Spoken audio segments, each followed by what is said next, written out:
सत्य और धर्म के कारण राजा अपनी पत्नी और अपने बच्चे को एक ब्राह्मण के यहाँ बेच देता है और अपने आप को एक भंगी के यहाँ पर अपनी धर्म के खातर होली का त्योहार होता है। सरदारों, एक दिन रानी तारावती अपने पुत्र रोहतास से कहती है कि बेटा, होली का त्योहार है, तू बाग से फूल तोड़ कर लेके आ। मेरे मेहरबानों, पहुंच जाता है मां के आदेश पर बागों में और जैसे ही फूल तोड़ने के लिए हाथ बढ़ाता है तो मुनि विश्वामित्र जो सर्प का रूप धारण करे बैठे हुए थे, डंक मार देते हैं, पूरे शरीर में जहर फैल जाता है।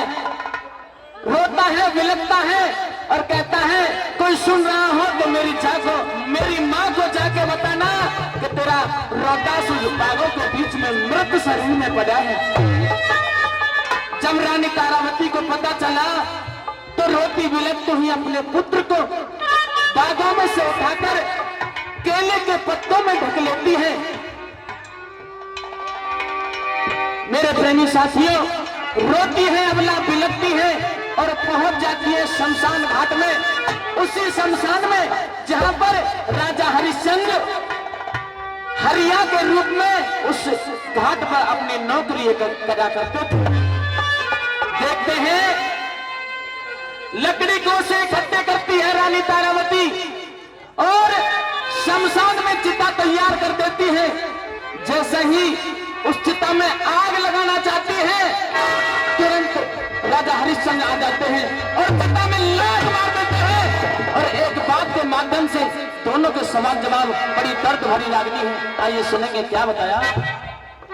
एक सेकंड, एक प्रश्न आया है स्वामी जी कि ये हरियाणा में और चिता जलाने के लिए शमशान भूमि में गई, वहां पे राजा हरिश्चंद्र काशी में जो बिके, उन्होंने नाम बदल लिया, अपना हरिया रख लिया। आज पहरा लगा रहे थे जल्लाद बनके। जब रानी तारा ने एक तरफ तो चिता बनानी शुरू की, एक तरफ अग्नि तैयार की, अग्नि से जब धुआं उठा तो दौड़ा दौड़ा हरिश्चंद्र आया और एकदम से बगैर देखे भारे उस चिता को, रानी तारा को मेरी माता और मेरी बहनों पहचान भी नहीं पाया। पर जैसे ही पहला बोल सुनाया, तारा ने पहले बोल पे अपने पति को पहचान लिया। तो अब यहाँ शमशान भूमि में राजा हरिश्चंद्र का रोल तो मैं अदा करूंगा, रानी तारा का रोल छोटी बहन मनोज चौधरी अदा करेंगी। अगर यहाँ तक बात अच्छी लगी है तो ताली दीजिए और सुनिएगा रागनी जरा जोर से।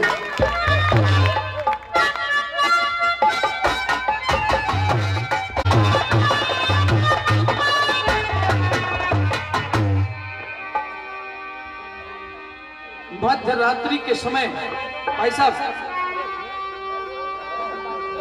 हंसने की रागनी, मेरे दिल की रागनी, या मेरे जितने बुजुर्ग बैठे, मैं आपको अपना पिता तुल्य कह के मेरी रागनी पर जरा ध्यान देना। इस शमशान भूमि में, इस बीहड़ भूमि में, ऐ मुर्दा फूकने वाली औरत, तुम कौन हो? मध्य रात्रि के समय मुर्दा फूकने के लिए आई हो? क्या तेरा पति नहीं है? क्या तू विधवा है?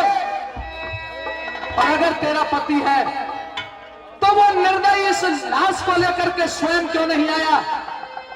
ना तो तूने कर दिया, ना तूने कफन दिया, तो बोल किसकी आज्ञा के अनुसार तू इस चिता को जलाने का प्रयत्न कर रही है?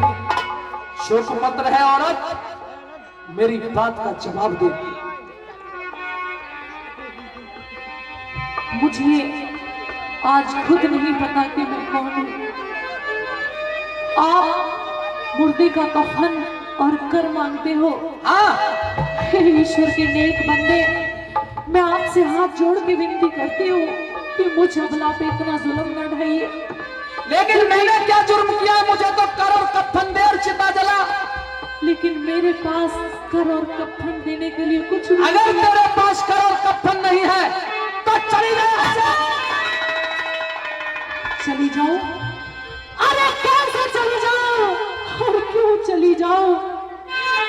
आज मुझे ईश्वर ने तो वो दुख का दिन दिखा ही दिया जिसकी मुझे कोई उम्मीद नहीं थी। आप मेरा परिचय जानना चाहते हो तो सुनो। बता। क्या आप मुझे नहीं जानते हो? मेरा तेरा क्या संबंध है?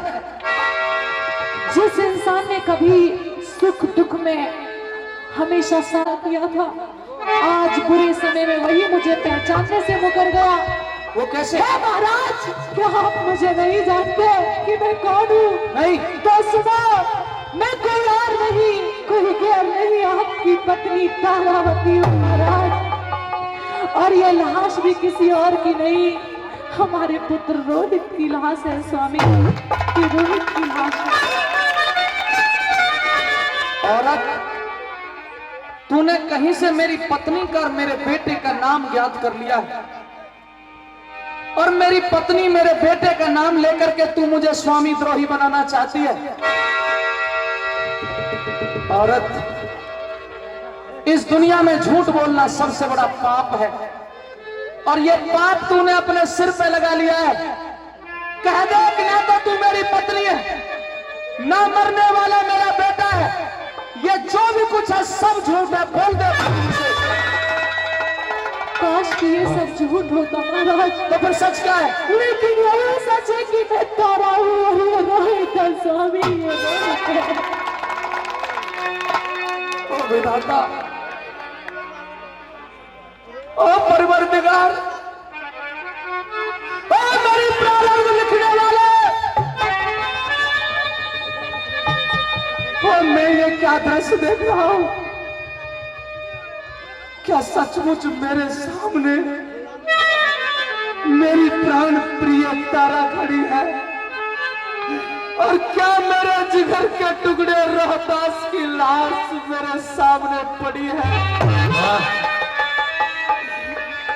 ऐसा बुरा दृश्य देखने से तो